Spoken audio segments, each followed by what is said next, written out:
자, 오늘의 숙제입니다. 첫 번째, 주식시장 발목을 잡는 금리, 우리의 향후 전망을 어떻게 봐야 되는지. 두 번째, 트럼프 감세 예산안의 관전 포인트는 우리가 어디에다 두고 봐야 되는지. 마지막으로 이거를 종목 장세로 봐야 될지 또는 개별 장세로 봐야 될지 향후 주식시장의 방향을 같이 이야기를 해보도록 하겠습니다. 자, 오늘 이 숙제를 또 풀어주실 분이십니다. 네, 그레너리 투자자문의 이완수 대표 모시고 같이 이야기해 보도록 하겠습니다. 안녕하세요, 대표님. 네, 안녕하십니까. 예, 오래간만에 뵙습니다. 네, 아니 숙제를 저는 내는 사람인데 자꾸 풀라고 하시면 어떡합니까 지금? 네. 오늘은 이 자리만큼은 좀 풀어주셨으면 좋겠어요. 예, 알겠습니다. 이제 예, 숙제를 오늘은 좀 힘들 것 같은데요. 네, 한번. 네, 일단 보시죠. 뭐 네. 지금 뭐 주식시장을 발목을 잡은 금리, 그렇죠. 채권 네. 시장이다, 네, 뭐 네. 이러한 이야기들이 좀 나오고 있는데 네. 대표님께서는 뭐 어제 분위기 어떻게 보셨습니까? 사실은 이제 월요일 날 예. 사실 다들 긴장을 좀 했었어요. 이거 금리가 좀 확 뛰면 어떻게 할까 합니다. 네, 네. 근데 사실 생각만 그렇게 뜨지가 않았단 말이에요. 예. 그래서 끝난 게 아닌가? 어. 단순하게 그냥 무디스가 신용등급을 내린 게 다들 봤을 때 그냥 이건 그냥 아무것도 아니다. 맞아요. 예. 왜냐하면 S&P 글로벌이 사실 2011년도에 이미 한번 내렸었거든요. 네네. 사실 그때는 트리플 A에서 더블 A 플러스 내렸을 때는 그건 이제 서브프라임 모기지 사건에 대한 어떤 이제 그런 책임 논의였고요. 그 다음에 2023년이죠. 재작년 8월달에 피치가 트리플 A에서 더블 A 플러스로 사실 신용등급을 내렸었어요. 예. 이때 이미 바이든 행정부 하에서 얘기했던 게 재정 적자가 너무 심하다.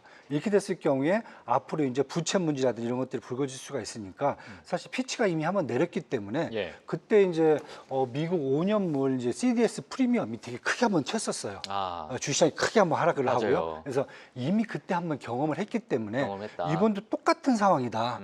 그렇다 보면은 저 베센트 장관은 그러겠어요. 니네 뒷북 쳤다. 그래서 다들 이제 야, 이거 뒷북 아닐까. 예. 딱 그런 생각이 들었었는데 예. 사실 월요일과 화요일 지나면서 수요일까지 지나면서 나온 게 딴 게 아니라 그 예산안, 특히 감세 예산안을 트럼프 대통령이 의회에서 적극적으로 밀어붙이고 이게 전반적으로 또 논쟁이 불거지면서 예. 다시 미국의 재정 적자라든지 부채 문제가 다시 불거진 거죠. 근데 저도 이제 사실 이번에 무디스의 신용등급 강등을 제가 보게 되면서 물론 과거에 이 두 신용평가사가 강등을 했지만 이번에 무디스가 했던 이 타이밍 자체가 네. 사실상 좀 시장에 또 내포하는, 그러니까 강등을 했다라는 그 이슈가 아닌 네. 지금의 이 강등을 한 타이밍 자체가, 네. 이 시기가 네. 큰 뭐 좀 메시지를 품고 있는 게 아닌가라는 네. 시장의 의견들도 있고요. 네. 지금 관세라는 것 자체가 맞습니다. 네. 호락호락하게 지금 지켜볼 그게 아니다. 네. 뭐 이러한 여러 가지 좀 의견이 좀 있는 것 같은데 네. 대표님께서는 지금 이 무디스는 이미 어느 정도 좀 지나간 뉴스라고 좀 보고 계시는 거죠?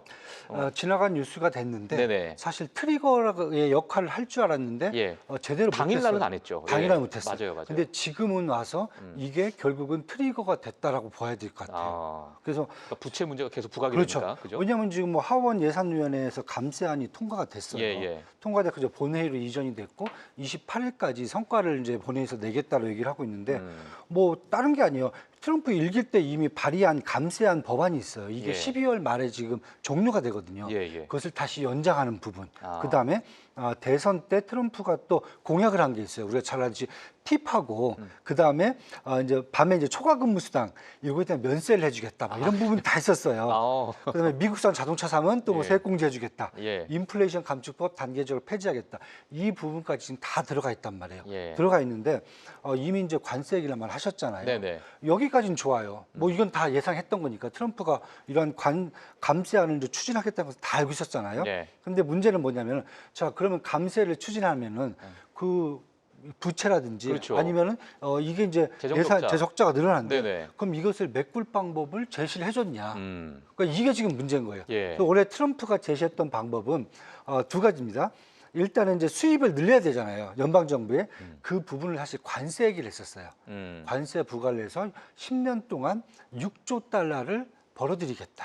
예. 베센트 장관 얘기했거든요. 예. 근데 지금 분위기 보니까 한 푼도 못 벌 것 같아요. 그렇죠. 느낌이 지금 하나도 없잖아요. 지금 이미. 예. 그다음에 지출을 줄이겠다. 반대쪽에서는. 예. 그럼 지출 줄이겠다는 얘기가 여러 개가 있었어요. 이제 그중에서 이제 가장 많은 게 도지를 통해서 연방 정부의 인력을 감축해서 이제 비용을 줄이겠다. 예. 근데 줄여봤더니 인건비 몇 푼 줄여봤자 이게 나오지도 않아요. 택도 없어요, 지금요. 예. 두 번째가 산업보조금 축소하겠다고 하는데 IRA법 지금 2028년까지 또 끌고 가겠다는 얘기잖아요. 맞아요. 이것도 문제고. 예. 나토라든지 국제기구, 전쟁 지역에서 이 원조 비용들 다 축소하겠다고 그랬거든요. 근데 아직 전쟁 끝난 것도 없어요. 어제 그저께 이스라엘 같은 경우는 그냥 또 화풀이 하듯이 다서 그냥 뭐 이란하고 또 후티방군 또 폭격하고 그랬어요. 예, 예.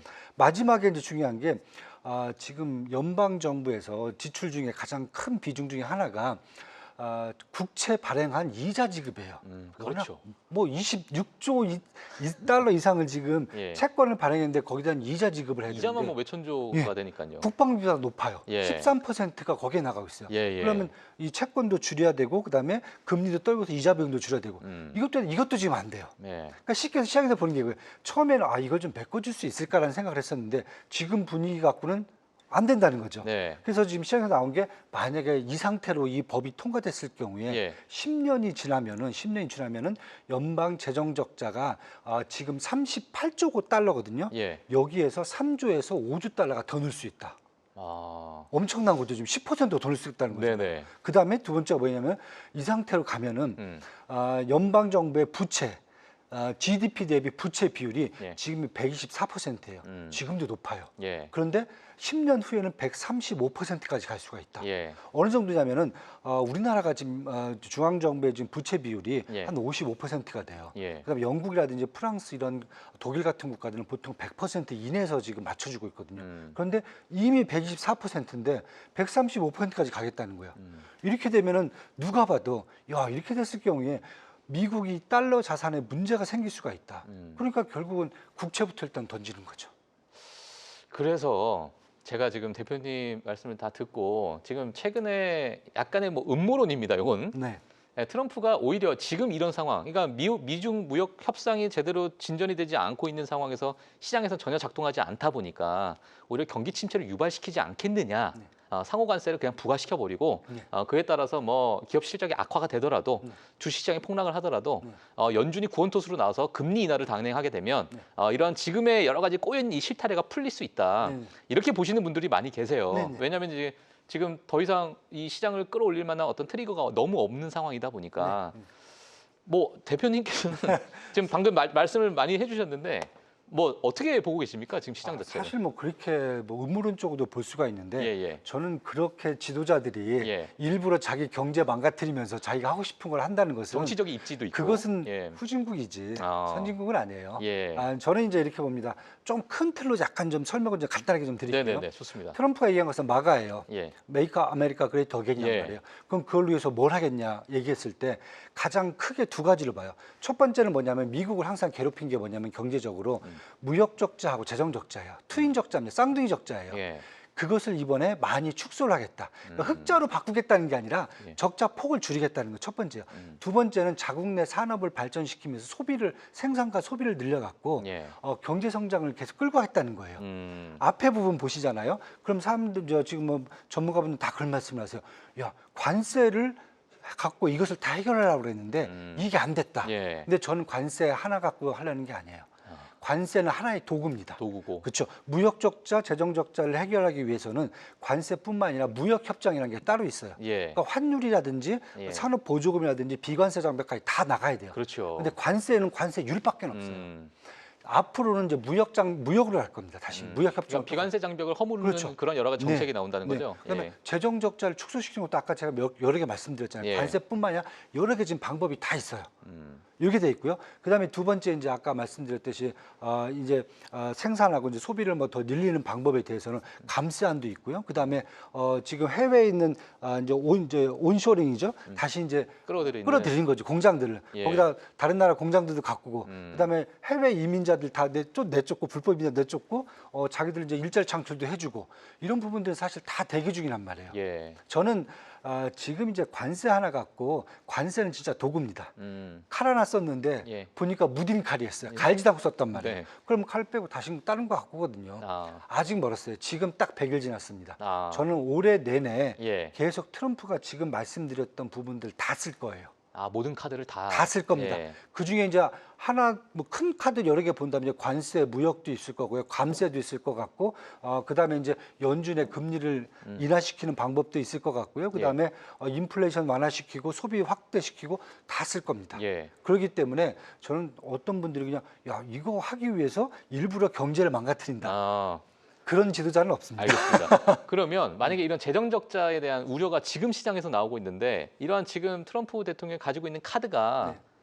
좀 현실성 있는 카드는 뭐 가장 뭐가 뭐 앞으로 나올 거라고 좀 보고 계세요? 일단은 사실은 지금 관세가 뿐만 아니라 예. 두 번째가 지금 나온 게 지금 감세란 감세 예산안. 감세죠. 아. 일단 감세를 해주고 예. 거기를 통해서 베센트 장관이 그랬거든요. 감세를 한 다음에 나올 수 있는 경제 성장률, 소비 확대 이런 부분들은 예. 결국은 앞으로의 재정 적자의 폭을 더 상쇄시킬 수 있다라고 얘기하고 있어요. 그러니까 1년에 지금 얘기했던 게 2조 달러 정도의 재정 적자를 줄이겠다고 얘기했거든요. 네. 근데 사실 저는 이제 그게 가능하다 보고 있고요. 음. 두 번째는 지금 지난주에 사실은 잘 보시면은 16일 날 그 무디스 사고 터지기 전에 보면은 중동을 다니면서 예. 엄청난 세일즈 얘기를 했단 말이에요. 그렇죠. 역대 대통령 중에 최고였죠. 최고였잖아요. 예, 예. 사우디가 한 1,500억 달러 정도 팔았는데 그러니까요. 저는 더 황당했을 때 카타르가 2천억 달러를 던질 정도가 된가 과연. 예. 그리고 마지막에 아랍에미리트가 또 2천억 달러 던졌단 말이에요. 그러니까 트럼프 대통령은 지금 눈에 보이는 대로 지금 다 하고 있단 말이에요. 저는 생각할 때 관세 여기에 매달리는 게 아니라 세일즈 얘기도 하는데 근데 거기서 내용을 뜯어보니까 과거에는 이제 미국이 잘하는 것을 세일즈를 한단 말이에요. 그러면은 중동에 가서 항상 이제 오일머니를 가꾸잖아요. 가꿀 때 보면은 항공이라든지 방산 쪽을 주로 집중을 했단 말이에요. 예. 근데 이번에는 뭘 보시면 되냐면은 거기에다 플러스 예. 에너지 인프라 협정을 하고 와요. 중동이 에너지 국가인데 예. 거기서 에너지 인프라를 협정을 해요. 그러니까 알래스카 가서 냉장고 팔고 온 거 똑같은 거예요 지금. 이 야. 정도 세일즈에다가 예. 마지막에 지금 AI 칩에다가 데이터 센터까지 다 팔고 왔어요. 음. 전에는 AI라든지 데이터 센터 같은 경우는 바이든 행정부에서는 사실 기술 동맹이라든지 예. 아니면 기술 수출 규제 때문에 사실 막아놨던 부분이거든요. 음. 그런데 그 사이에 미국이 반도체에서 밸류체인들을 AI 반도체 다 해서 밸류체인들을 다 완성을 했어요. 그걸 갖고 있는 데는 미국밖에 없어요. 예. 우리나라 해봤자 삼성전자, SK하이닉스 뭐 만들기만 하지 뭐 팹리스 이런 건 없잖아요, 사실. 그렇죠. 이걸 갖고 있는 데가 사실 미국밖에 없어요. 근데 이번에는 그거 갖다 세일즈 시작했어요. 그럼 눈에 보이잖아요. 중국 가서도 제가 봤을 때는 데이터하고 AI 칩도 팔 겁니다. 예. 눈에 뻔히 보이거든요. 예. 그렇다고 보면은 지금 우리가 단순하게 관세에서 막혔다. 아니면 감세안을 지금 통과 못 시켜서 지금 벌벌거리고 있다. 예. 이건 저는 도구가 여러 가지 있어요. 진짜 네. 도구를 쫙 앞에 펴놓고 이거 하나 해봤는데 안 돼. 다시 너 갈고 있어. 이거 다시 한번 해봐. 예, 예. 계속 지금 이런 상황이다. 알겠습니다. 자, 그러면 지금 뭐 일단 뭐 채권 시장이 어제는 네. 크게 좀 발작을 하고 지금 네. 뭐 20년물, 30년물이 5%가 넘는 상황이고 네. 10년물 국채 금리도 뭐 이거보다 더 올라갈 수 있다라는 전망이 나오고 있는데 네. 연준의 그 금리 인하 가능성에 대해서는 아직 보고 있지 않는 것 같습니다. 시장이. 시장은 이제 9월 달 정도로 보고 있어요. 예. 9월 달 정도로 보고 있는데 저는 사실 이번에 예. 이 무디스가 사실은 사고를 쳤지만은 예. 동시에 채권 시장에 또 좋은 걸 하나 줬어요. 장단기 금리 역전을 한 번에 해소를 해줬어요. 한 번 해서 해줬다. 예. 왜냐하면 사실 기존 시장 보면은 예. 경기 침체 우려 때문에 단기 금리는 4.5%잖아요. 왜냐하면 기준 금리가 4.5니까 단기 예, 금리 예. 4.5에 엮여 있어요. 근데 장기 금리가 경제 성장의 우려 때문에 지금 더 밑에 있었거든요. 역전이 돼 있었어요. 예, 예. 이랬을 경우에 연준의 가장 큰 불만이라든지 문제점이 뭐냐면은 이런 상태에서 기준금리를 내려도 효과가 없어요. 통화 정책에. 예. 왜냐하면은 장기 금리는 인플레이션을 반영을 하는 거거든요. 네네. 근데 단기 금리 내려봤자 예. 장기 금리가 안 내리고 그대로 있어요. 예, 예. 그러면 금리 그렇죠. 인하를 할 필요가 없는 여전히 거거든요. 역전되는 상황이니까. 근데 지금 같은 경우는 바로 정상화됐단 말이에요. 예. 그건 단기 금리를 내려버리면 장기 금리가 같이 떨어져 내려와요. 음. 그러면 통화 정책 효과가 되게 좋아요. 음. 그러니까 연준 같은 경우가 지금 다들 그런 얘기를 하죠. 트럼프 정책의 우려감 때문에 사실 금리를 못 내리고 있다. 네. 맞습니다. 근데 하나가 또 뭐가 있냐면은 시중에 통화가 너무 많이 풀려 있어요. 왜냐하면 2008년도 금융이 터지고 코로나 터지고 하면서 본원 통화가 거의 한 6조 한 4천억 달러까지 지금 풀렸단 말이에요. 예, 예. 왜냐하면 금융이 터지기 전에 1조 달러 있던 게 6조 4천억까지 터졌단 말이에요. 엄청나게. 근데 지금 줄였는데도 5조 한 4천억 달러밖에 안 돼요. 예. 더 줄여야 돼요. 근데 이 상태에서 금리를 딱 내려버리면은 통화 효과 안 나올 수가 없어지죠. 있어요. 예. 근데 사실 이번에 이제 장단기 금리 역전 현상이 딱 풀려지니까 편해진 거예요, 마음이. 예. 그래서 저 같은 경우는 사실 이제 월요일 날 저도 이제 식겁하죠. 왜냐하면 저희 고객들이 이제 트레이딩을 해드려야 되는데 네네. 뭐 연락도 많이 오고 근데 저 앉아서 이렇게 쭉 보고 있으니까 장단기 금리 역전 현상이 딱 다 풀렸어요. 예. 그러면은 장기 금리 이럴 때 투자해도 되겠네. 어. 왜냐하면은 앞으로 연준이 금리를 조금만 내려도 확실히 전반적으로 금리가 다 떨어질 수 있거든요. 예. 시장 금리가. 그렇다면 이게 이제 채권 시장이 올라간다는 그렇죠. 얘기고. 예. 가격은 다 올라갈 수 있는 거죠. 올라가니까. 예. 예. 그런 상황이 벌어질 수가 있기 때문에 저는 차라리 잘 된 게 아닌가. 아, 오히려 지금이 기회일 수도 있다. 채권 시장은. 채권 시장은 매수하기 딱 좋은 거예요. 단기물 말고 장기물 쪽에서는. 장기물 쪽에서. 네. 어. 그렇게 만들어졌거든요. 예. 그러다 보니까 일각에서는 야 채권 금리가 올라가갖고 다 셀을 해버리면은 예. 미국 망한다. 어. 음모론자는 또 망한대. 뭐 예, 예. 채권 또 뭐 자경단 나온다. 넌 자경단이 사실 뭔지도 모르겠어요. 솔직히 예. 말씀드려갖고 계속 그런 음모론들이 터지는데 예. 그렇게 보시기보다는 시장을 어떻게 하면 이런 것들이 또 정상화로 만들 수 있고 예. 왜냐하면 계속 부담감이 있었잖아요. 예. 그런데 그 부분을 사실 신용 등급을 통해서 시장을 정상화로 해소를 시켜주는 거죠. 예, 저는 이제 알겠습니다. 그렇게 보고 있습니다. 예. 자, 일단 뭐 지금 뭐 주식 시장, 채권 시장, 달러 인덱스도 어제 뭐 내려갔지만 뭐 그렇게 큰 폭은 좀 내려간 건 아니에요. 그러니까 지금 달러 같은 경우에는 앞으로 향후 약달러가 지속될 거냐 아닐 거냐 그런 의견들이 지금 시장에서 나오고 있는데 물론 이제 달러라는 그 자국의 통화는 보통은 그 국가의 경제 성장률과 같이 연동이 좀 되어 있잖아요. 그렇죠. 네. 그러니까 이제 과거 미국의 경제 성장률이 뭐 3%대 2점 후반대를 보여줬던 경제 성장률이 올해는 뭐 1% 중반을 또 보고 있는 네. 그런 뷰가 많이 있다 보니까 약달러가 좀 이어질 것이다라는 의견들이 있습니다. 대표님께서 그렇게 보고 네, 있습니다. 저도 이제 사실 그렇게 보고 있고요. 뭐 환율이라는 것은 달러는 사실 장기적으로 본다면 이제 경제 성장률에 연동이 돼 있는 거고요. 예, 예. 단기적으로는 뭐 통화량이라든지 아니면 금리라든지 아니면 무역 구조 이런 것 때문에 연동이 돼 있는데 예. 지금 딱 분위기 보시면 이겁니다. 관세 협상, 그다음에 무역 협상. 여기서 트럼프가 얻고자 하는 것은 솔직히 말씀드리고 달러 약세예요. 그래야 무역 적자 해소되고 그렇죠. 그렇죠? 그러니까 그렇죠. 기본적으로 달러 약세이기 때문에 예. 최근 보시면은 그 방향으로 가고 있어요. 특히 아시아 통화들. 어. 대만 달러 지금 강세가 갖고 예. 뭐 그거 갖고 또 음모론 또 나왔더라고요. 그거 갖고 뭐 이게 외환 위기 2차 외환 위기다 그런데 자 그거 아니고요. 예, 예. 지금 아시아 통화는 엔화가 됐든 대만 달러가 됐든 원화가 됐든 위안화가 됐든 예. 지금 트럼프 입장에서는 지금 다 협상을 통해서 낮추려고 하는 거예요. 어. 예, 그렇죠. 환율 낮추고 네. 해당 통화 로컬 통화를 강세로 이끈단 말이에요. 이게 예. 첫 번째고요. 두 번째는 최근 들어서 달러 자산들이 좀 매도가 많이 나왔어요. 예. 뭐 국채도 지금 보셨잖아요. 그렇죠, 그렇죠. 예, 국채도 보셨고 예. 그다음에 이제 뭐 전반적으로 주시장에서 이제 자금 이탈도 좀 있고 전반적으로 이런 거 보다 보니까 달러 자산 매도세가 좀 나오니까 당연히 달러가 약세로 가게 돼요. 세 번째는 이번에 신용 등급 하향이 있다. 그렇다고 하면 사실 이제 재정에 대한 문제점을 제기를 한 거잖아요. 예, 예. 그렇다고 하면 사실 달러가 강세로 갈 수는 없는 거죠. 아. 그렇다고 하면은 지금 뭐 저는 한 세 가지 요인에 의한다면은 일단은 달러는 무조건 약세로 보고 방향을 잡아야 된다. 네. 단 리니어하게 이렇게 직선으로 약세로 가는 건 아니고요. 예. 파도를 타고 내려가게 돼요. 그래서 예. 이제 원달러 환율도 계속 그런 말씀을 하세요. 얼마까지가? 그래서 얼마까지 갈 건데 계속 그 말씀하세요. 그래서 저는 예. 지금 보니까 아마 100달러 인덱스 100 정도에서 당분간 좀 안정화가 될 것 같습니다. 예, 그 정도면은 한 환율이 한 준나돈으로 한 1,350원 정도. 예. 이 정도가 일단은 당장은 눈앞에 보인다. 알겠습니다. 네, 이렇게 보셔야 될 것 같습니다. 자, 일단 지금 채권 시장에 대해서 말씀을 너무 많이 잘 해주셨고요. 자, 달러에 대해서도 지금 방향성에 대해서 약달러 방향으로 갔는데 지금 개인 투자자분들께서 가장 또 궁금한 주식 시장. 네. 만약에 이렇게 되면 이게 지금 종목 장세, 그러니까 이 거시 매크로 환경에 따라서 시장이 좌지우지 될 거냐? 네. 아니면 아니다. 앞으로 남아 있는 뭐 빅 이벤트들이 있으니까 개별 장세로 갈 가능성이 크다. 뭐 여러 가지 의견들이 좀 나오고 있는 것 같은데 대표님께서는 지금 앞으로의 주식시장 방향을 어떻게 보고 계십니까? 일단 저는 이제 개별 장세, 종목 장세 차별화가 더 심화될 수 있다. 심화된다. 네, 예. 왜냐하면 제가 이제 계속 말씀드린 게 S&P라든지 나스닥이라든지 사실 개파락을 했단 말이에요. 예. 그렇죠? 관세 문제 때문에. 네네. 그런데 그 개파락한 것을 사실 일단 다 회복을 했어요. 예를 들면 S&P 같은 경우는 지금 거의 5,800선에 거의 접근, 6,000선에 뭐 거의 와 있었잖아요. 예, 예. 그다음에 나스닥 같은 거 지금 19,000선 뭐 거의 다 회복을 했기 때문에 그 갭은 지금 관세로 나왔던 그 갭은 다 해결이 됐단 말이에요. 예, 예. 그렇다고 보면은 앞으로는 지금 문제가 매크로 환경뿐만 아니라 재정 문제까지 지금 다 연결이 돼 있어요. 그렇죠. 예, 그렇다고 보면은 여기서 지수를 더 끌고 밀어올리기는 쉽진 않다. 쉽진 않다. 예. 일부 조정이 나올 수 있다. 그렇죠. 조정이 나올 수 있다. 지수상으로 본다면. 그러니까 지금 약간 좀 고평가된 위치이기도 하잖아요. 근데 이 뭐- 과거 어떤 역사를 좀 봤을 때. 사실 업종별로 보면은 그렇다고 고평가된 것도 있고 뭐 아닌 것도 있고. 근데 지수상으로 봐도 예. 딱 저는 평균에 와 있어요.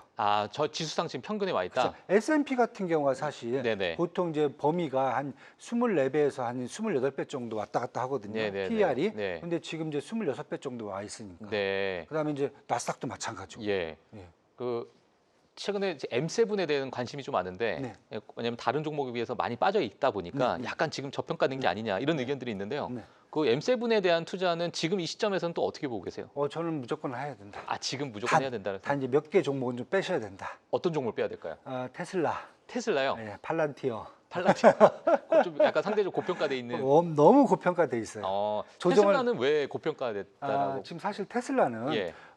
올해 이제 $500까지 끌어올린 게 예. 사실 일론 머스크가 도지 들어가면서 끌어올렸잖아요. 어. 예. 그리고 이제 재밌는 게 도지 들어가서 열심히 했는데 다시 주가는 또 빠졌단 말이에요. 예. 그러니까 일론 머스크가 다시 도지를 나온다니까 또 주가가 또 올라간단 말이에요. 예, 예. 그러니까 사실은 문제는 이제 저는 이제 거기서 보질 않고 예. 중요한 것은 사실 사람을 따라가면 주가가 문제가 돼요. 예. 펀드멘탈을 따라가야 되죠. 그렇죠. 예, 그냥 단적인 예로 볼게요. 판매량 있잖아요. 전기차 판매량 작년에 비해서 올해 지금 벌써 13%가 떨어졌어요. 예. 1분기에 예. 판매량이. 그다음에 1분기 매출도 지금 10%가 지금 줄어들었단 말이에요. 작년에 비해서요. 예. 그런데 시장에서 지금 보는 건 뭐냐면은 올해 2025년도 매출이라든지 EPS 성장률을 테슬라 같은 경우는 처음에 연초에 한 18% 정도를 잡았어요. 상승을. 근데 지금 한 14%를 떨어졌단 말이에요. 플러스를 보고 있는데 실제 지금 시장에서 일어나는 실적을 보면은 올해도 마이너스 나올 것 같아요. 작년에 마이너스 한 1% 정도 매출이 떨어졌었나요? 예. 그 정도 떨어졌잖아요.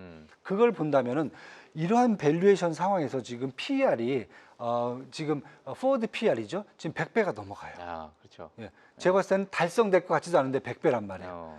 두 번째는 계속 시장에서 지금 보고 있는 게 두 번째가 로보틱스라든지 예, 아니면 자율주행. 자율주행 로보택시 막 이런 예, 것들 예. 계속 보고 있단 말이에요. 네네.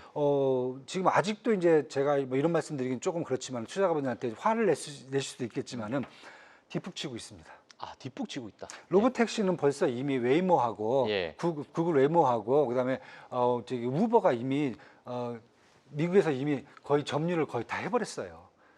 중국에다가 또 비즈니스를 크게 한다고 그러는데 예. 중국은 더 심화돼 있어요. 이미 경쟁률이. 그다음에 로보틱스 같은 경우에 지금 뭐 어떤 분들이 이제 이 테슬라가 갖고 있는 그 로보틱스들이 예. 뭐 가장 최우선에 있다고 그러는데 사실은 지금 기술적으로 많이 밀려 있어요. 아, 그렇다고 보면 이제 이게 상용화되는데도 시간이 좀 너무 많이 필요하다는 거죠. 예, 알겠습니다. 자, 오늘 뭐 저 이야기를 좀 들어봐야 되는데요. 시간 관계상 여기까지 좀 듣도록 하겠고요.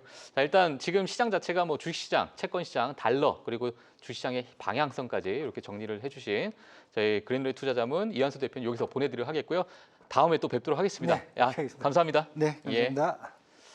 네, 자 오늘 5월 22일 목요일 프리마켓 뉴욕 저희가 준비한 내용은 여기까지입니다. 사실 지금 시장에서는 많은 이슈가 있고요. 많은 채권 시장에 대한 발작 증세도 지난 밤에 증시에서 우리가 봤기 때문에 자 그런 부분이 어떻게 연결될지가 오늘도 아마 좀 관심이 되지 않을까 싶습니다. 자 내일도 마찬가지로 저희가 알찬 뉴스를 통해서 전달해 드리도록 하겠고요. 자, 오늘 여기서 마치도록 하겠습니다. 시청해 주신 여러분 감사합니다.